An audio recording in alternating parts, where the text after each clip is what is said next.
What's going on YouTube? Welcome back to the channel. We're going to figure out how much it costs to own and fly a R22.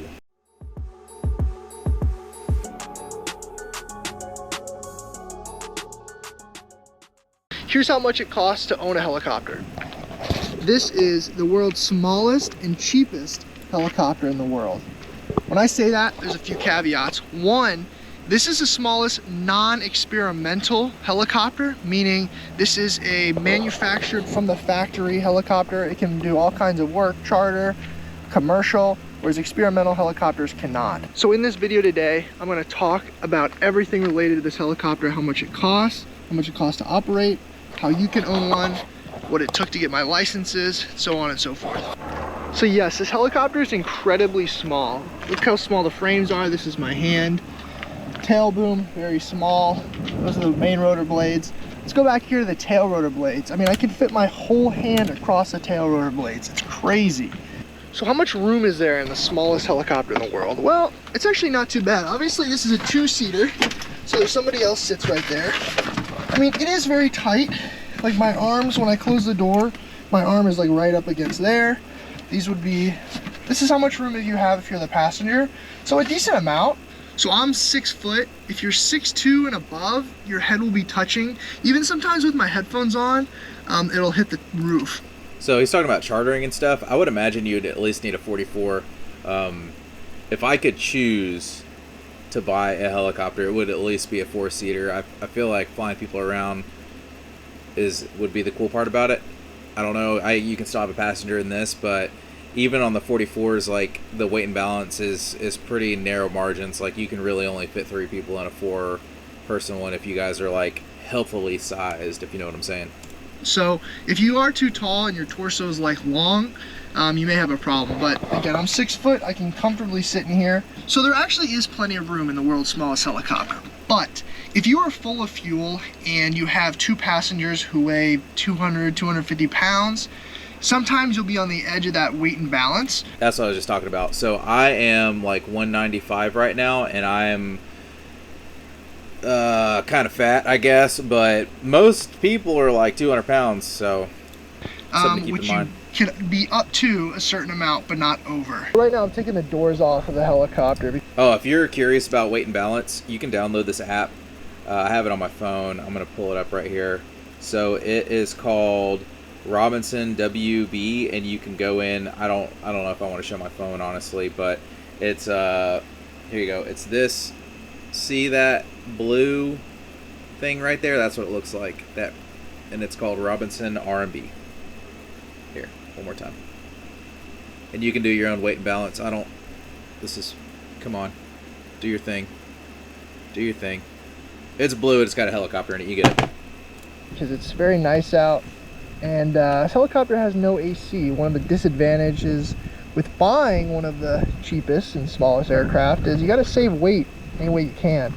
And on this helicopter, they didn't want to add AC. It's not even an option you can get. So my AC is taking the doors off. Otherwise, you'll be very hot.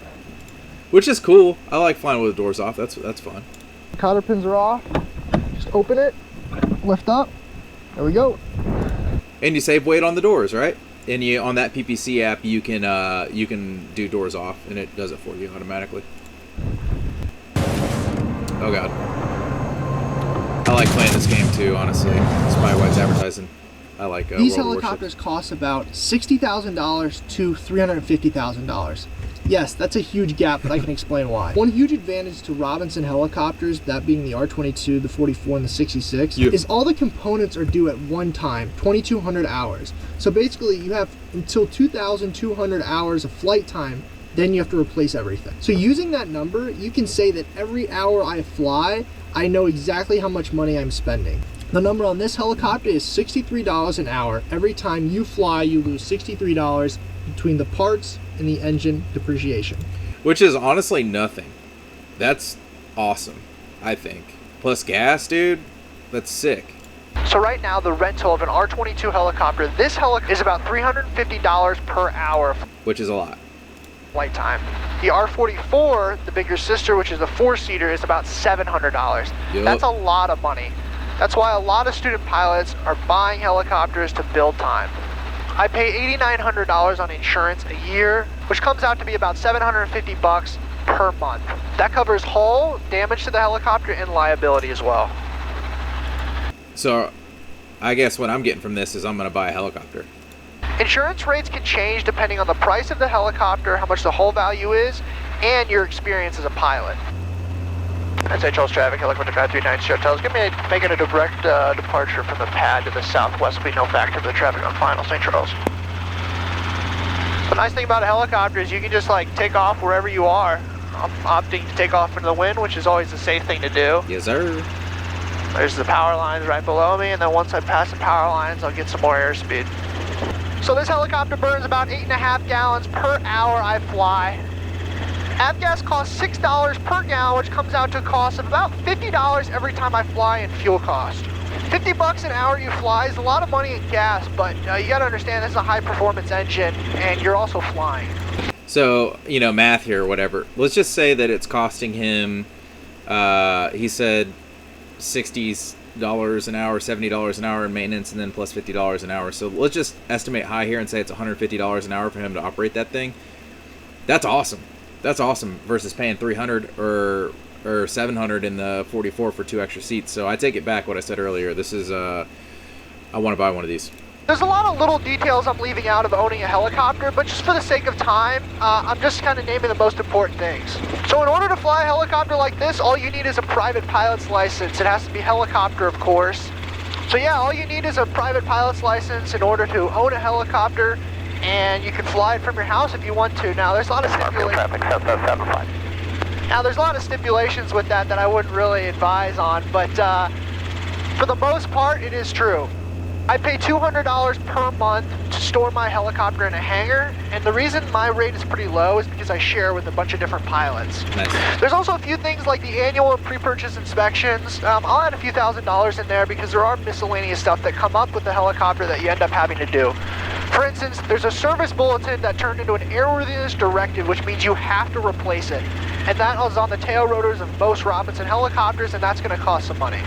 One quick thing I'm going to mention, because I really haven't seen this put anywhere else on the internet, is on some helicopters, because of inflation, yes, if you fly 100 hours, your helicopter technically depreciates.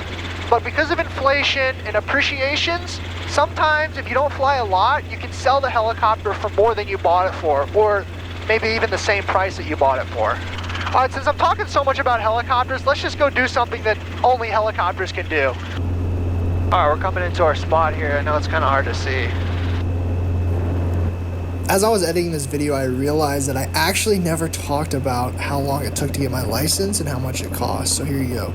In the United States, in order to fly this helicopter, you need a private pilot helicopter license, which will take you anywhere from 6 months to a year, depending on how often you're able to fly and study. The cost varies from flight school to flight school, but I would say around $15,000 to $25,000 is what you can expect to pay in order to get your private pilot's license. And I'm just watching this from the perspective of somebody that's already commercially rated, IFR rated. So I just need helicopter time. I need another 200 hours-ish, and then hopefully I can go work for somebody that like does newscasting, or another 400 hours, and then potentially I could work for Life Flight doing their ferry pilot program at 700 hours. So that would be pretty sick if I can just whip one of these around for once a day for however long.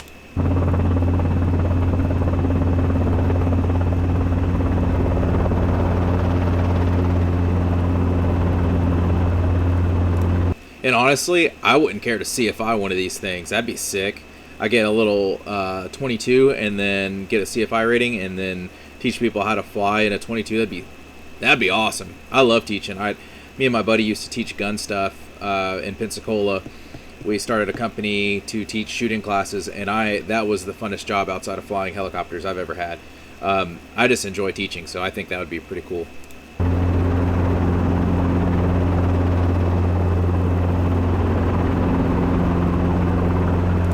One thing that's kind of sketchy about this is, like, I don't know if that is actually, like, his iPad, if that's mounted inside of the glass, like if that thing that the iPad is on, if that's like a part of the windscreen. If it is, awesome. If it's not, I would be super afraid that that iPad would fall down by my feet or fly out of the window. Honestly, I'd rather it fly out of the window than fly down by the pedals, but how sturdy is that iPad? All right, here we are on the river. Just kind of touched down here. This is one of the cool things about helicopters. You can just get out to the middle of nowhere, no one around you, no one can get to you, and you can just chill.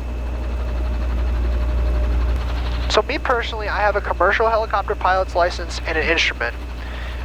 Same. That means I can technically fly in the clouds if I had a helicopter that was IFR certified. This helicopter is not, so I can't do that. So here's a quick example. I'm on an island that's surrounded by water. Only way to get here is by boat or helicopter. And yes, this isn't the most remote spot in the world, but the point is you can get to the most remote spots in the world because you have a helicopter. So that's just how special they are and what they can do. So the numbers that I talked about today, I'm gonna leave up on screen so you guys can see. So those are the real and raw costs of owning a helicopter, but more importantly, this is relative to the smallest and cheapest helicopter in the world. Which is most of us, because I just did one on I just did a video on Blackhawks that are refurbished by a company in Alabama. Those things look sick, but they're also millions of dollars. So is that going to be available to most people? Probably not. Like, even one of these R22s, even if you're talking about like $2,000 a month total overhead for this thing, that's still a lot of money for a lot of people. I don't know if you can see behind me or not, but me and my wife were staying in a camper while we built our house. We bought our piece of property over here in North Georgia, and it's by a lake, which is nice. But we don't have a mortgage right now. We don't really have any bills, and that house alone is going to be probably $1,800 a month to $2,000 a month. So essentially a mortgage is what you're paying for a helicopter. And I don't know how many people have that kind of disposable income, but it's probably not a lot. So yes, it's expensive to own one of the smallest and cheapest helicopters in the world, but it is worth it I'm sure if you're it is. doing commercial work or something like that. For me, I'd say it's worth it if you're planning on, like, if you're using this as a stepping stone to go to Life Flight or to go to, I don't know, wherever job that you want. If you want to start a touring business, a charter business. it's worth it because I'm building time as a professional pilot. Exactly. And right now it's the cheapest way to do so. Yeah. The R22 is a great platform to be a professional pilot or a private pilot as long as you have the proper training. This helicopter can do a lot of things that other helicopters can't do, especially for the price. Okay, for the price. All right, so let's check it out. Okay, so R2, the price. Yep. Okay, the price. Hourly. Per month. Okay, so you're looking at $1,000 a month, roughly. Maybe $1,500 a month, if you already have your license.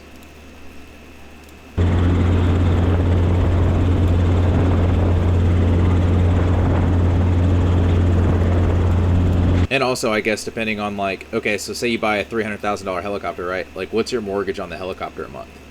Is my question. Or is that already into this storage premium inspections? Is that mortgage into the operational costs? Because it's pretty low if it is. Charles traffic, Helicopter 939, Stuart Tells. Going to be turning right base to final, parallel to 18 in the grass, St. Charles.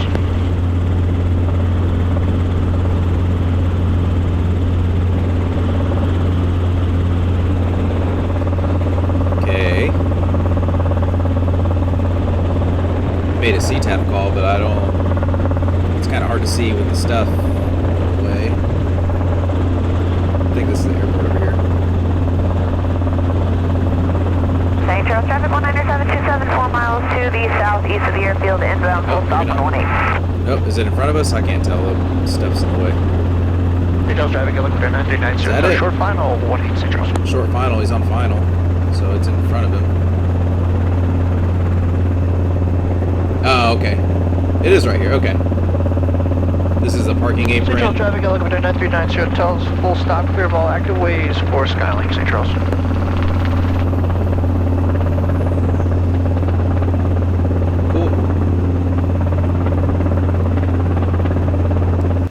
yeah, so I don't know, guys. If you're watching this and you're in the North Georgia area and you want to split a helicopter, let me know, because I need hours. You might need hours. Let's go. Let's do it, man. Or if you're just really rich and you're watching my video for whatever reason and it's not your like assistant or whatever, if you want to buy me a helicopter, that'd be pretty dope. I'd be down with that. I'll fly you around. If you want me to take you to the airport or whatever, I'll do it.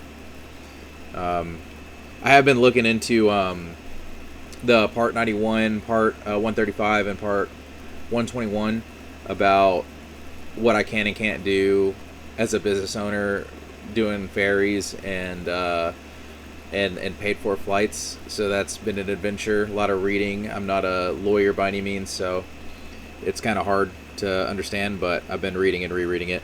Anyways, thanks for watching the video. I'll see you in the next one. Peace.